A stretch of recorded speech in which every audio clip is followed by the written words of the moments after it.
Hi, welcome to Catholic Nest. So I thought I'd do a quick video on record keeping and how we document what our children have learnt and done in our home ed.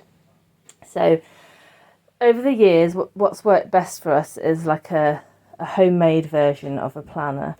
Very basic, very simple. So obviously it's important to document a certain amount if the LA are asking for reports. But I also find it useful just to be able to look back for my own peace of mind and see how much they've learned. Sometimes when you have a blip and you think they're not learning enough or you're doing enough, and you can look back over a term and realise that you're actually doing way more than you realise, and it's quite reassuring. So there's various reasons it's worth documenting and recording what you do. So we've never found a planner before this year that actually works for us. I've bought a lot of planners over the years, and there's been a lot of wasted space, assuming that you do all the subjects every day, which we don't. So what's worked best for us is something similar to this. So this is from last autumn. And what it is hole punch sheets that I've made on Word, and a piece of A4 here and some treasure tags. So we didn't use the last month, so I'll show you that as an example. So this is just a monthly planning page from Twinkle that I printed off.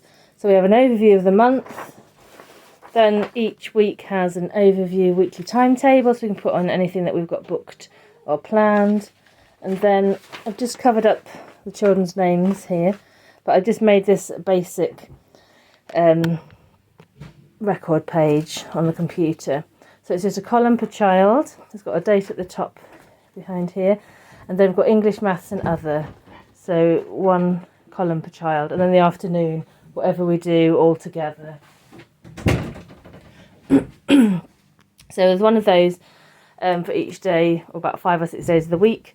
We don't do formal stuff every day. It's just there to write anything down. Lots of things can come under an educational banner, whether it's making something they've been learning about with Lego, junk modelling, going on a bike ride, whatever it is. It's just somewhere to write it down. And I often use the back pages as well to double print. So then at the very back I usually have some blank sheets for any ideas for future unit studies. And in the beginning I just have, again from Twinkle, book lists of books they've read per child, and an overall calendar for the whole academic year that we can use. So another version was one I did purely from Twinkle. Twinkle has loads of planning pages. You can just literally print off what you want and just mishmash your own together with some treasure tags. As I said, they do monthly calendars. So again, I'll take you to a month that we haven't used. So you'd have a notes page at the back for other things during the summer holidays and so forth. Then again, I've gone with the monthly planning sheet, weekly timetable, and then for this one, rather than make my own, I just put in a weekly planner and use the back sheets. Just have a section per child. To me, that wasn't quite enough, and it was a bit disorganised, which is why I've changed again to this.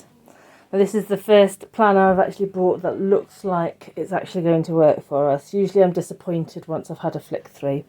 What's great about this, it is undated. It's thick, great big thick one for the whole school year. So it's 12-month undated. Has an index, an overview of the year, attendance, which we don't do, but then a quick overview of any subscriptions or curriculums that you may or may not be using, field trips, and then it has 4 of these book lists. I thought this was handy because even though it doesn't say it's for so many students, you could allocate a row per student or a page per student, so you could divide it out between the amount of children you have. You have curricular progress sheets here. Again, you could give 1 or 2 per child. And then on each month there's a plain sheet, a dateless calendar here which you can fill in your own, so which month it is. So you could start at any point in the year if you could switch to this planner, which is what makes it so good. Again, another plain sheet. I like all these plain sheets because I can put my own plans and things on them. Then each week has goals. Again, just plain bit there, so you can plan your week. Another blank sheet, and then a schedule if you did want to put in a schedule. Then it has a weekly plan. I like the fact that everything's blank, so you can use it how you want. You could divide this up as record keeping per child or per weekday, and you could use it that way. This is what I really liked and what made me plump for this planner, with these daily details pages. So you get 1, 2, 3. So you could use a column per child per day. You could use a page per child, however you wanted to do it. It's somewhere just to scribble down. They did a bit of maths, they did a bit of English, they went on a walk, whatever they've done, they just write it down. You could even have one for field trips of the week or whatever. So I like the versatility. So it's the same then on each one, all the way through. But exactly what I like about this is the versatility. And then it goes through. And it has an end of year wrap up.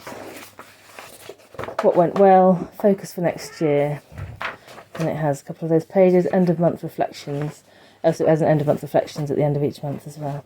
So it's just really versatile, and you could really just take it and use it how you want, and that's what I need. It's very similar to what I was printing off myself, that saves me the job, and it's all nicely bound together. So it's about £16, but to me I've got enough to print as it is, and it's just a huge time saver to actually find a planner where I'm not just going to waste loads of space or use it how it wasn't meant to be used. This will just hopefully serve our needs.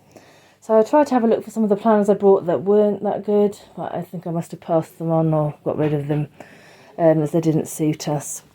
So as I say, there are loads of ones out there. Some are specific for 1 children, 2 children, 3 children, and so on, but they all tend to look pretty much similar inside.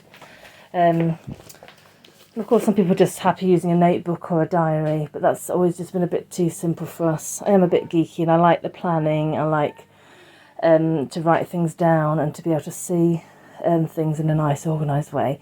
So it depends what works for you. This was kind of a happy medium in that you could use it as much or as little as you like, with as much detail or as little detail as you like. So I thought I'd just share those as some ideas of ways to record keep.